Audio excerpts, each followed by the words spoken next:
जैसे ही ये मैंटिस झींगा अपना 2.5 ग्राम का पंच मारता है तो उसका एक्सेलरेशन उतना ही होता है जितना कि एक .22 कैलिबर से निकली गोली का होता है। यानी कि इस पंच की स्पीड आपके पलक झपकने से 50 गुना ज्यादा तेज है। इसीलिए तो ये एक ही मुक्के में किसी केकड़े का हाथ या स्नेल का पत्थर जैसा शेल आसानी से तोड़ देता है। तो एक्वेरियम के कांच की क्या इज्जत है इसके सामने। और जब इतनी जोर से पंच टकराकर बाउंस बैक होता है तो एक कैविटेशन बुलबुला बनता है और उस बुलबुले के अंदर का टेम्परेचर सूरज के सरफेस के टेम्परेचर जितना पहुंच जाता है।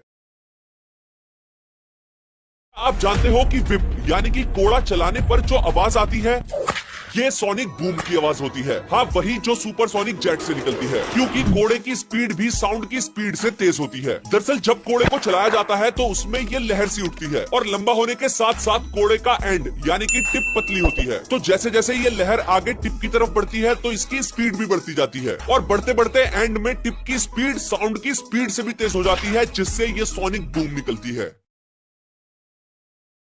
आपने कभी सोचा है कि मोटर रेसिंग के ड्राइवर्स इतने जानलेवा एक्सीडेंट्स में भी जिंदा कैसे बच जाते हैं? वेल, इसका राज छिपा है इनके सेफ्टी इक्विपमेंट्स और पूरे रेसिंग सूट में, जिसकी कीमत जानकर आपकी चीख निकल सकती है। लेकिन एक बात याद रखना कि ये ड्राइवर्स बहुत ही प्रोफेशनल होते हैं और इन्हें ट्रेनिंग दी जाती है कि किस पोजीशन में मजे से गिरना है और रोड पर मलाई की तरह रपटना है इस कंगारू की खाल से बने सूट को पहनकर, जिसमें बहुत ही एडवांस सेंसर्स, जीपीएस, जायरोस्कोप और फलाना ढिमकाना के साथ साथ इंटीग्रेटेड एयर बैग्स भी होते हैं, जो राइडर के गिरते ही अंदर खुल जाते हैं और खाल उधड़ने से बचा लेते हैं। लेकिन हड्डियां फिर भी टपाटप टूटती हैं और एक अच्छी रेसिंग पोशाक की कीमत 70 लाख रुपए से भी ज्यादा होती है।